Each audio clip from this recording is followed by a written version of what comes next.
Okay, सबको screen दिख रहा है? Yes ma'am. Yes ma'am. Okay, चलो let's take first one, cockroach. I think cockroach हमने डिटेल में पढ़ा था, but still let's have one revision. यहाँ पे जो डायग्राम्स है सारे आपके एनसीईआरटी बेस्ड डायग्राम्स ही हैं, सो नथिंग न्यू, ऐसा कुछ भी नहीं है इररेलेवेंट। सबसे पहले बेसिक अंडरस्टैंडिंग कॉकरोच की। अभी कॉकरोच का नाम, साइंटिफिक नेम, आई थिंक ये सारी चीजें पता है, बताने की जरूरत? Yes ma'am. Yes ma'am. Okay, चलो diagram, let's understand the diagram की क्या क्या पार्ट्स दिए हुए हैं। सो बेसिक चीज है, अभी कॉकरोच आर्थ्रोपोडा ग्रुप से आता है और इनकी बॉडी सेगमेंटेड होती है, पहली चीज।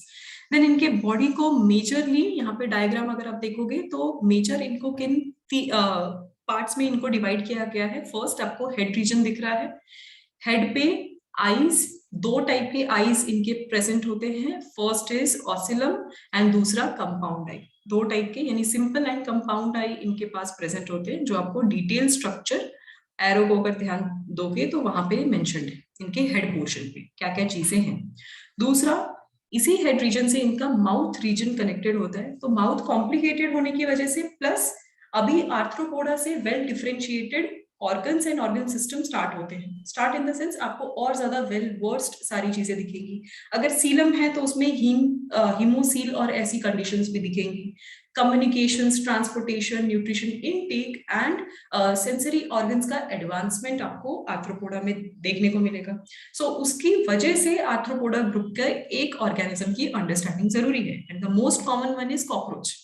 कॉकरोच ऐसी कोई चीज नहीं है जो कभी किसी ने देखी नहीं, आराम से अपने घर में भी कभी पकड़ के डिसेक्ट कर सकते हो। ओके, चलो अभी दो चीजें, जॉ, मैंडिबल एंड मैक्सिला, ये दो चीजें प्रेजेंट हैं। ये दोनों क्या है, जॉज है और इनका सेक्शंस। तो ये है मैक्सिला, इस तरीके से little hook like structure maxilla पे प्रेजेंट रहता है। एंड मेन जो मैंडिबल है उसका मेजर कॉकरोच के केस में ग्राइंडिंग का काम है। दैट्स व्हाई उसको यहाँ पे लिखा है grinding as well as incision region. इनके पास अब टिपिकल टीथ नहीं है, टीथ नहीं होने की वजह से इनके जॉस को ही शार्प बनाया गया है। दूसरा, यहाँ पे एक चीज है हाइपोफेरिंग्स। हाइपोफेरिंग्स का मीनिंग यहाँ पे आर्थ्रोपोडा या कॉकरोच के केस में it is something related to the taste. Tongue like जो एक्शंस होता है ना, ग्रैब करना, कैच करना, या फिर जब तक उनका मैंडिबल च्यूइंग और ग्राइंडिंग कर रहा है तब तक उस फूड को होल्ड करके रखने में हेल्प करता है हाइपोफेरिंग्स। सो टंग लाइक एक्शंस करने में हेल्प करता है। दूसरा, उनका rest of the mouth part is labium. अभी लेबियम आप ध्यान से देखोगे, दिस इज द रीजन जो जिसे लेबियम कह रहे हैं। अब ये लेबियम का मेजर वर्क क्या है, इसका भी काम कटिंग है। जो भी फूड है इसको आगे से होल्ड करके कटिंग एंड देन मैंडिबल को पास करेगा ताकि वो फर्दर ग्राइंडिंग प्रोसेस कर सके। So this is how everything takes place. मतलब अर्थवॉर्म, सॉरी, कॉकरोच का फूड इनटेक, कैचिंग, प्लस उनका माउथ में क्या क्या पोर्शंस हैं, वो ये सारी चीजें यहाँ पे हैं। The next portion is abdomen. Abdomen को मेजरली अलग अलग रीजन्स यानी 3 मेजर सेगमेंट्स में यहाँ पे डिस्क्राइब किया गया है। As you can see in the diagram, let me just check, diagram detail आपको दिख रहा है क्या? प्रोथोरेक्स, मिजोथोरेक्स, मेटाथोरेक्स, ये तीनों चीजें याद हैं वर्ड सबको? Yes ma'am. हमने उस टाइम पे पढ़ा था एब्डोमिनल रीजन यानी thoracic region and abdominal region, उनके बीच में डिविजन। अभी थोरेक्स और एब्डोमिन में डिफरेंस क्या है?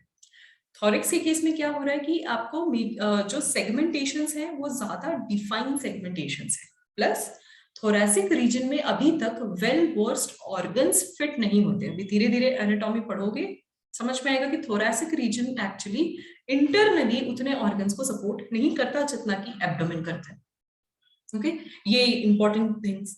उसके साथ साथ let me just move on to the next slide. वहां पे थोड़ा मॉर्फोलॉजिकल कैरेक्टरिस्टिक समझने की कोशिश करते हैं कि how many segments are there and exactly क्या क्या चीजें हैं।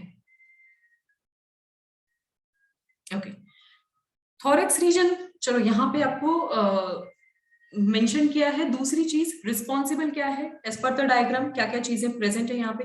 विंग्स प्रेजेंट है। अभी उन विंग्स के कैरेक्टरिस्टिक्स देख लो। यहाँ पे first pair and second pair है। एक क्वेश्चन, फर्स्ट पेयर और सेकेंड पेयर में से कौन सा विंग फ्लाइंग के लिए काम आता है? कुछ अगर याद आ रहा होगा तो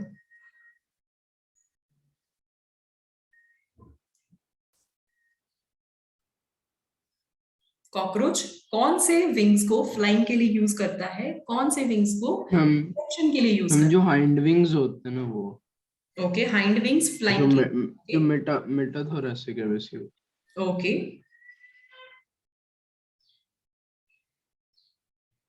ओके, सो मेटाथोरेसिक विंग्स यानी हाइंड विंग्स क्या होंगे, इनका कलर विल हम आर जैसे दे थोरेसिक का थोड़ा ब्राउनिश होता है एंड वो थिक एंड डार्क होंगे, मतलब कलर डार्क है बेसिकली।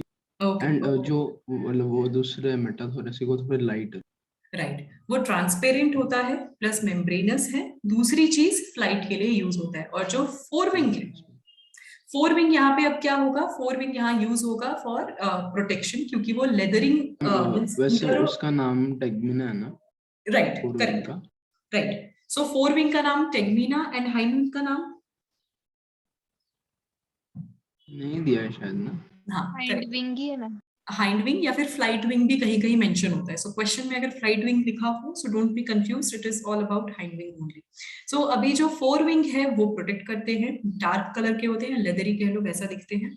उसी के अंदर हाइंड विंग हमेशा अलाइंड रहते हैं, और जब इनको फ्लाइट करना हो या फिर इनको उड़ने की जरूरत है या फिर बॉडी को मूव करवाने की जरूरत है, उस टाइम पे जो इनका हाइंड विंग है वो ओपन होता है and it helps in all the kind of locomotions in cockroach. Then abdominal area. Abdomen total 10 segments में divided है, but male और female में थोड़ा सा difference आ जाता है। अभी यहाँ पे जो second point लिखा हुआ है, it is related to that part only। जो अभी मेल और फीमेल के हिसाब से अभी क्या होता है, 8th और 9th जो लास्ट के 2 to 3 सेगमेंट्स होते हैं, मेल में वो अलग पोर्शन बनाते हैं और फीमेल में अलग। अभी मेल में जो होगा वो थोड़ा सा नैरो हो जाता है। जो मेल का एब्डोमिनल एरिया है या उनका जो अलाइनमेंट है वो नैरो है एंड लॉन्ग है, जबकि फीमेल के केस में वो थोड़ा सा ब्रॉड हो जाता है, ब्रॉडर है। सो फीमेल का एब्डोमेन आपको ब्रॉडर दिखेगा। लेट मी सी, अगर मेरे पास उसके पिक्चर्स हैं तो मैं आपको शो कर पाऊंगी।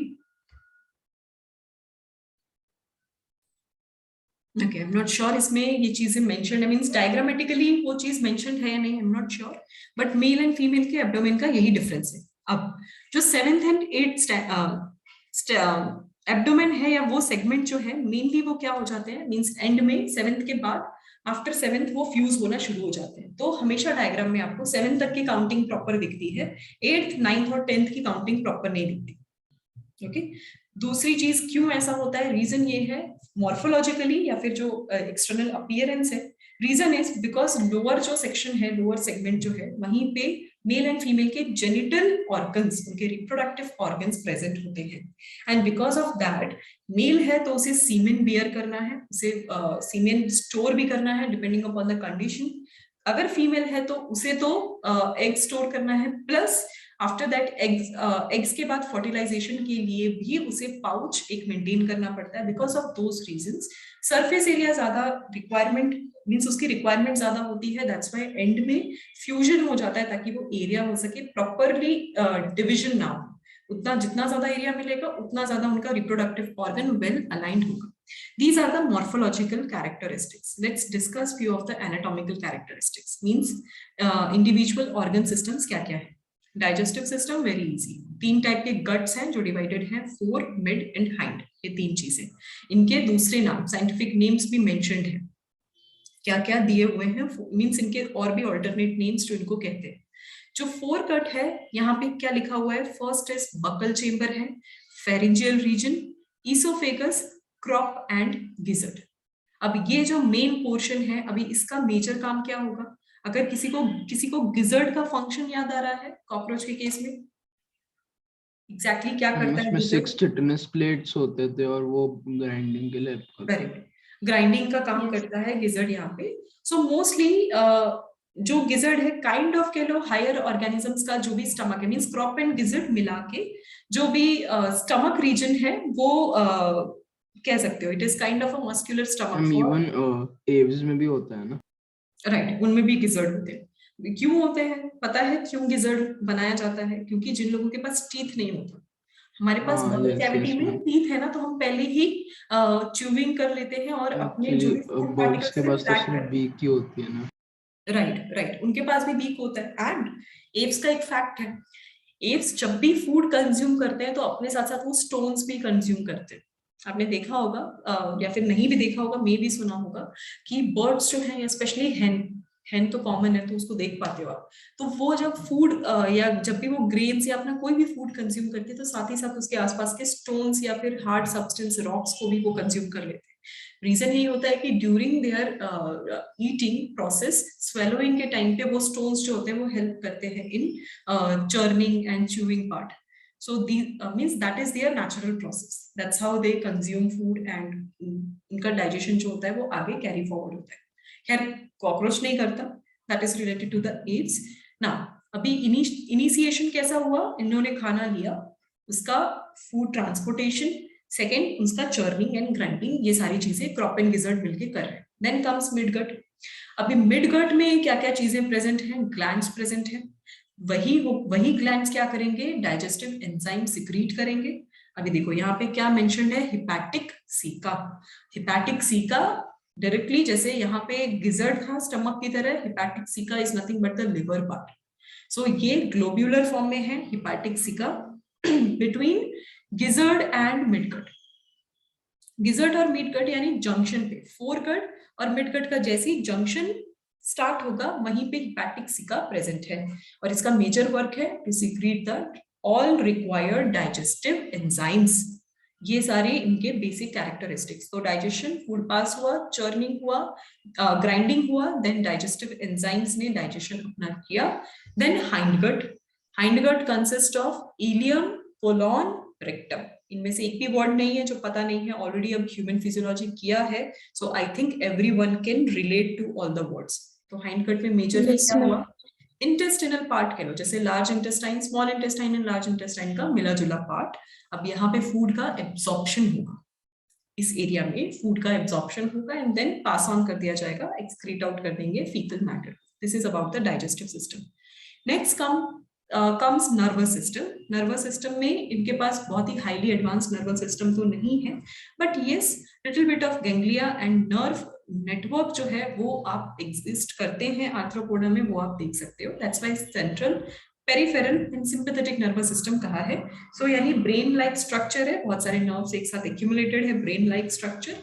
नर्व्स के नेटवर्क हैं जो डिफरेंट डिफरेंट सेंसरी एरियाज तक पहुंचे हुए हैं एंड स्टिमुलस रिसीव करते हैं. देन गैंग्लियॉन्स, कुछ गैंग्लिया भी प्रेजेंट है, यानी again a type of nerve fibre या फिर स्पेशल टाइप ऑफ टिश्यूज जो कि मैसेजेस को ट्रांसमिट करते हैं या फिर रिले सेंटर बनाते हैं. That is the ganglion.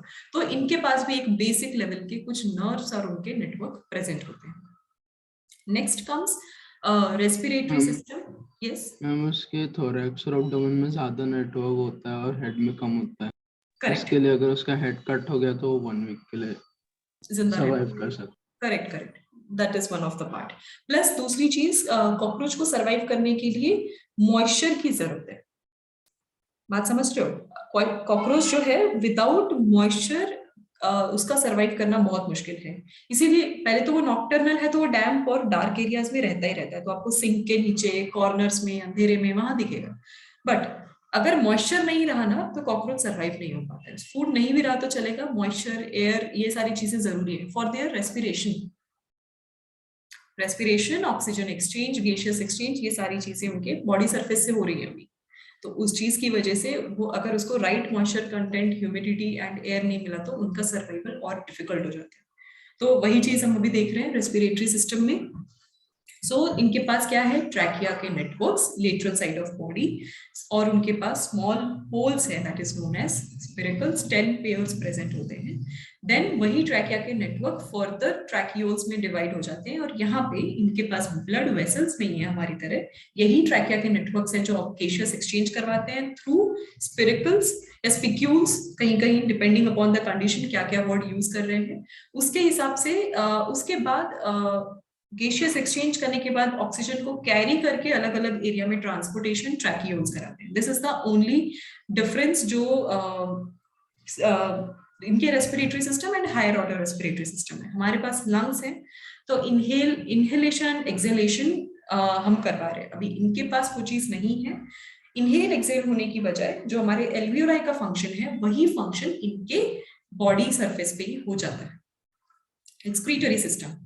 Malphizian tubules. How many Malphizian tubules are there as per the NCERT count?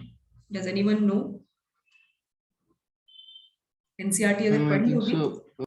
100 to 150. right? Yes, yes, ma'am. That is the number. क्यों पूछा मैंने? Because book में mentioned है. कभी-कभी पूछ लेते हैं, direct question है और easy question है, that's why. So that much you should remember. Malphizian tubules.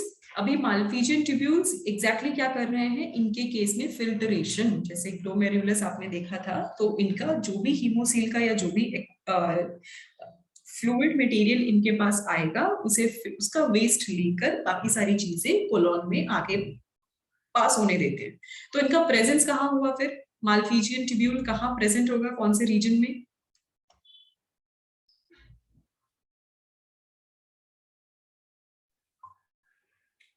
Area, foregut, midgut, hindgut कहाँ प्रेजेंट होता है? Between midgut and hindgut. Yes, ma'am, between midgut. Correct. So midgut और हाइंडगट के बीच में मालफिजियन ट्यूब्यूल प्रेजेंट होता है. सो दैट्स व्हाई इसका लोकेशन वहां है. क्यों? क्योंकि सारा डाइजेशन हो चुका है, अब एब्जॉर्प्शन होना है. तो उसी मेटाबॉलिक एक्टिविटी में कुछ ना कुछ वेस्ट होता ही है. तो इनका वेस्ट एक्सक्रीशन जो होगा that will be in the form of uric acid. So before absorption पहले वेस्ट को फिल्टर कर लेते हैं, देन सारे मटेरियल्स आगे इलियम एब्जॉर्ब कर लेते हैं. Then circulatory system. इनके पास as such closed circulatory system या ब्लड वेसल्स प्रेजेंट नहीं है, ओपन सर्कुलेटरी सिस्टम है and it flows through the cavity यानी सीलम. तो इसीलिए इनके पास हीमोसील होता है. So poorly defined circulatory system and respiratory system present. That is about the this body part. Okay, अब इन एनाटॉमिकल एस्पेक्ट्स के बाद कुछ sensory organ and reproductive system के बारे में जान लेते हैं. अभी इनके पास सेंसरी ऑर्गन्स में क्या क्या चीजें हैं. फर्स्ट इज यहाँ पे लिखा है थिग्मोरिसेप्टर्स. थिग्मोरिसेप्टर्स जो टच सेंसेशन को देख सके. तो वो जो एंटीना है इनके पास, वो इसीलिए होता है. ये चीज वो देख लेते हैं कितनी दूरी पे उनके आसपास क्या ऑब्जेक्ट है, ताकि वो उस हिसाब से अपना रास्ता आगे चलते रहें और डायरेक्शन अपना बना लें. तो ये चीज हो गई थिग्मोरिसेप्टर्स. Then olfactory receptors. अभी olfactory आप समझते ही हो, it is related to the smell, so they also get all the sensation. उनके आसपास का पार्टिकल जो है उस पार्टिकल को सेंस करते हैं ताकि ये पता चले कि उनके आसपास क्या है, टॉक्सिक सब्सटेंस है या नहीं है, वो चीजें भी ये डिटेक्ट करते हैं. Then gustatory. गस्टेटरी का मीनिंग टेस्ट से related, so they also get the sensation of taste. Thermo, heat से related. Auditory mean sound waves को ये भी कैच करते हैं, तो थोड़ा बहुत हियरिंग, प्रॉपर हियरिंग नहीं, साउंड क्योंकि वेव्स के फॉर्म में ट्रैवल होता है, so they can actually sound waves को डिटेक्ट करके ये देख पाएंगे कि आजू बाजू में कौन है, प्लस ऑर्गेनिज्म का साइज इनके कंपैरिजन में बड़ा है छोटा है, इस टाइप का अंदाजा वो लगा पाते हैं. So these are the very few sensory organs और उनके बेसिक लेवल पे ही एडवांसमेंट डेवलपमेंट है. तो इनके इसीलिए इनके जो भी सेंट्रल नर्वस सिस्टम और कैलो नर्वस सिस्टम का जो नेटवर्क है वो इतना हाईली एडवांस्ड नहीं है. अगर वो एडवांस होता तो ये सेंसरी ऑर्गन्स भी और ज्यादा एडवांस होते. यही चीज हमारे में प्रॉपर ऑर्गन के फॉर्म में. Next is reproductive system. Reproductive system mail and female में कंप्लीटली डिफरेंट, अलग अलग इंडिविजुअल्स प्रेजेंट हैं, different sexes, and sexual reproduction होता है. इंटरनल रिप्रोडक्शन इतना आपको ऑलरेडी पता है. अभी बस इतना देख लो क्या क्या चीजें, डिफरेंट पार्ट क्या क्या है. मेल रिप्रोडक्टिव सिस्टम में मैं अभी आपको डायग्रामेटिकली भी शो करूंगी. पेयर ऑफ टेस्टिस प्रेजेंट है, 4th and 6th, 4 to 6 segment तक पेयर ऑफ टेस्टिस प्रेजेंट है, लेटरल साइड पे प्रेजेंट है. देन सेमिनल वेसिकल्स में स्पर्म स्टोर किए जाते हैं. इतना तो कॉमन सेंस है, इतना सबको पता है. Then female reproductive system, ovaries of course, इनको जगह ज्यादा चाहिए ना, इनको ऊथिका और ये सारी चीजें, फर्टिलाइज्ड एग्स को भी स्टोर करना है, एग्स प्रोड्यूस करके भी स्टोर करना है. तो ओवरीज है जिसमें एग प्रोड्यूस तो हो रहे हैं, देन उनके फर्टिलाइजेशन के बाद भी इनको पाउच की रिक्वायरमेंट होती है. 2nd to 6th सेगमेंट तक ओवरीज प्रेजेंट है, पेयर ऑफ ओवरीज है. देन ओविडक्ट है, ओविडक्ट से वो ट्रांसफर होगा, sperm transfers through spermatophores. I think that you know everyone. Then fertilised egg जो है वो ऊथिका के फॉर्म में होता है. ओके, एक क्वेश्चन आप लोगों से, does anyone know the count of या number of eggs in ootheca? कितने फर्टिलाइज्ड एग्स प्रेजेंट होते हैं? Ma'am 14 to 16 eggs. Yeah, correct. So single ootheca में 14 to 16 fertilized eggs present होते हैं. This is the basic diagram. आपकी book का ही diagram दिया हुआ है to get you the understanding की exactly male and female reproductive organs plus कुछ anatomical aspects. जैसे first diagram में digestive system plus excretory system, Malpighian tubules, इनके alignment कैसे कैसे present है. दूसरे डायग्राम में आपको दिया हुआ है कि ओवरऑल सर्कुलेटरी सिस्टम के लिए कहाँ पे किस कौन से एरिया से उनका कनेक्शन है. दूसरी चीज, इनके पास कितने चेम्बर्स हैं हार्ट के, जो डिफरेंट डिफरेंट सेगमेंट्स हैं वो उतने ही चेम्बर्स उनके बनते गए. So how many, does anyone know? It's not, they are not a true, they are not true chambers. जैसे हमारे पास एट्रियम वेंट्रिकल्स है वैसे चेम्बर्स नहीं होते, बट 13 काउंट है इनका. Somewhere around 13 is the number. Then related to the diagram, okay, male and female, I think आपके लिए थोड़ा visible होगा. Labeling थोड़ी blur है. So testes, pair of testes, seminal, vesicle, और उसके बाद वासा डिफरेंस जहां से वो ट्रांसफर होगा. वासा डिफरेंस ये कॉमन है, ये जो बेसिक अलाइनमेंट है ना, यही लेबलिंग मेल रिप्रोडक्टिव ऑर्गन जो फ्यूचर में आप पढ़ोगे आप. और उसके अलावा अगर आप दूसरे भी ऑर्गेनिजम्स की एनाटॉमिकल रिप्रोडक्टिव ऑर्गन्स का एनाटॉमी पढ़ रहे हो तो ये कुछ कॉमन नेम है जो हर जगह अप्लाई होता है. अगर टेस्टिस से कनेक्टेड डक्ट है, it will be Vasa difference. कहीं पे स्टोर करना है तो सेमिनल वेसिकल. नेक्स्ट यहाँ पे ओवरी, ओविडक्ट, एंड दूसरी चीज जेनिटल चेम्बर, जो पाउच की मैं बात कर रही थी. These things are important. Collateral glands यहाँ पे इंपॉर्टेंट है क्योंकि कोलेटरल ग्लैंड ही मेन नरिशमेंट देता है, ऊतिका को मॉइस्चर प्रोवाइड करता है एंड न्यूट्रिशन देता है. ओके स्टूडेंट्स, आई थिंक मेरे बैकग्राउंड में बहुत नॉइस है, just give me 1 minute.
Okay.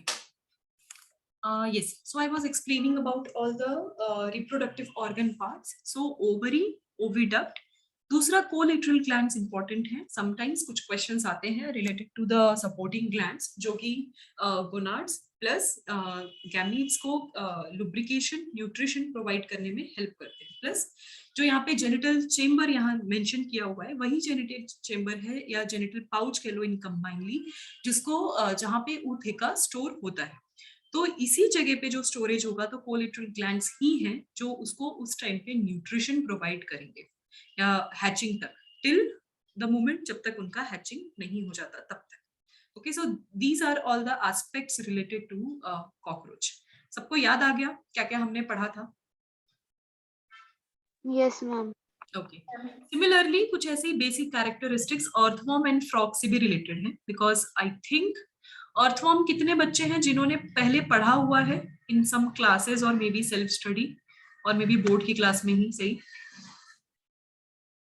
You can raise your hand जितने बच्चों ने पढ़ा है। ओके, ध्रुव ने पढ़ा है, 2 स्टूडेंट्स। ओके, इशिता, प्रशंसा, Shreya, okay okay, Srishti also. Okay, so I hope आप लोगों को बेटर समझ में आए अर्थवर्म के बारे में। सेम जैसे हमने कॉकरोच का पढ़ा वैसे ही अर्थवर्म की चीजें भी पढ़नी है। देन अर्थवर्म का साइंटिफिक नेम, अगेन उसका फाइलम, उसका साइंटिफिक नेम एंड उनका हैबिटेट, ये 3 चीजें कॉमन है, ये एनिमल किंगडम का नॉलेज है। अब इनकी जो बॉडी होती है ये प्रॉपरली सेगमेंटेड होती है, सेगमेंटेशन यहीं से शुरू हुआ था, अर्थवर्म ही मेन है जहां से दिखना शुरू हुआ। अब इनकी बॉडी में क्या क्या चीजें प्रेजेंट हैं वो देख लो, अभी थोड़ा डायग्राम के हिसाब से जाते हैं। तो इनके पास क्या है, प्रोस्टोमियम और दूसरा वर्ड लिखा हुआ है पेरिस्टोमियम। अभी ये जो प्रोस्टोमियम है, जो आगे का जो मेन पोर्शन होता है, little bit solid and pointed portion, ताकि अर्थवर्म ये क्या करता है, बरोइंग करता है, ये लैंड के अंदर से मूव करना शुरू करता है और इसे सॉइल पेनिट्रेट करना पड़ता है। तो उन लेयर्स को पेनिट्रेट करने के लिए प्रोस्टोमियम जो है वो बहुत ज्यादा हेल्प करता है। दूसरा है पेरिस्टोमियम। पेरिस्टोमियम उसके पीछे का सेगमेंट जो कि मेजर माउथ पार्ट को बनाने में हेल्प करेगा। So these are few of the parts. और उसके बाद कुछ उनकी बॉडी उसके बाद सेगमेंटेशन उनका शुरू हो जाता है एंड हर सेगमेंट के हिसाब से उनका अपना अपना ऑर्गन्स वहां पे अलाइंड है। अब एक दूसरी कैरेक्टरिस्टिक्स क्या है, अर्थवर्म में सेपरेट सेक्सेस नहीं होते, हर्माफ्रोडाइट है, मेल एंड फीमेल एक ही बॉडी में प्रेजेंट होता है। कुछ मॉर्फोलॉजिकल कैरेक्टरिस्टिक्स पहले देख लेते हैं।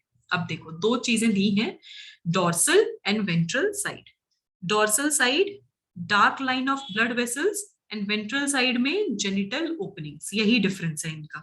तो ब्लड वेसल्स की डार्क लाइनिंग डॉर्सल साइड पे मिलेगी, वेंट्रल साइड पे जेनिटल ओपनिंग्स। चलो एक बार मैं फिर से डायग्राम में दिखा देती हूँ।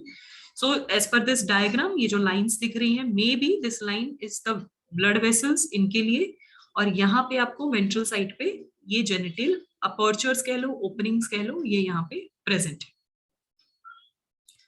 दूसरा, उनका मेजर प्रोस्टोमियम बरोइंग के लिए हेल्प करता है। Anterior, most anterior portion of earthworm means उनके माउथ का भी एंटीरियर पोर्शन है। देन द सेगमेंट्स, कितने सेगमेंट्स प्रेजेंट होते हैं, अभी mostly 14 to 16 of a matured earthworm. ये जो मेन सेगमेंट्स है, ये नंबर ये बताया गया है कि ये इतने सेगमेंट्स जो होते हैं वो कंप्लीटली ग्लैंडुलर टिश्यूज के लिए बने हैं, मींस ग्लैंडुलर टिश्यू से ही बने हुए हैं, and that is known as clitellum. और यही वो जगह है, यही वो ग्लैंड्स और ये एरिया है जो माउथ एंड टेल के एंड्स को डिस्टिंग्विश करवाने में हेल्प करती है। प्लस ऑल्सो प्रोस्टोमियम, प्रोस्टोमियम अगर है, अगर वैसा आपको नोकीला स्ट्रक्चर दिख रहा है, it means that is the mouth part. दूसरा क्लाइटेलम। क्लाइटेलम चीजें, यानी क्लाइटेलम का मीनिंग पता है, कभी सुना हो? मैम मतलब ये वो जगह है जहाँ से मतलब दोनों तरह के जेनिटल पोर्स प्रेजेंट होते हैं। ओके, मतलब mail and female. Okay, correct correct. So basically ये वैसा एरिया, जो भी सेगमेंट जहां पे अपर्चर्स या पोर्स प्रेजेंट होंगे, that area will be the clitellum part for earthworm. Then अभी इनके पास और क्या क्या है, 5 to 9 सेगमेंट्स, 5 to 9 तक आपको 4 पेयर्स मिलेंगे स्पर्माथिकल अपर्चर्स की। Then female genital pores 14th segment पे प्रेजेंट है, female genital pores 14th segment पे, एंड आपको मेल जेनिटल पोर्स मिलेंगे 18th सेगमेंट पे। चलो let's try to understand this one also again. तो पहले आपको male and female genital apertures, that is the main clitellum area, ये पूरा क्लाइटेलम वाला पार्ट है।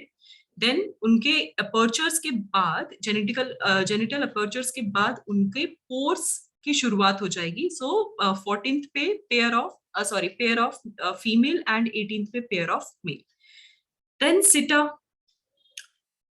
अभी सिटा प्रेजेंट है ईच मींस उनके जितने भी सेगमेंट्स हैं उन सब के बाहर का जो आउटर लेयर हो गया, that will be the seta part. Seta का बेसिक फंक्शन,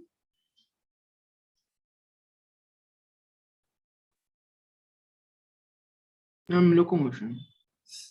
लोकोमोशन, यस. और इनका क्रॉलिंग मूवमेंट होता है सेगमेंट्स की हेल्प से. जो इनका मस्कुलर बॉडी है वो कॉन्ट्रैक्शन रिलैक्सेशन करवा के क्रॉलिंग मूवमेंट करवाता है. तो सिटा हेल्प करता है कि बैकवर्ड मूवमेंट ना हो जाए. तो अगर जिस डायरेक्शन में जा रहे हैं उसी में फॉरवर्ड डायरेक्शन में वो आगे मूव करते रहे उस चीज को, उस चीज के लिए सिटा का प्रेजेंट होना बहुत जरूरी है. These are the morphological characteristics. Earthworm का मॉर्फोलॉजिकल कैरेक्टरिस्टिक्स या कह लो एक्सटर्नली जब आप देखोगे तो ये कुछ चीजें हैं जो आप ऑब्जर्व कर सकते हो. Now let's come to the anatomy.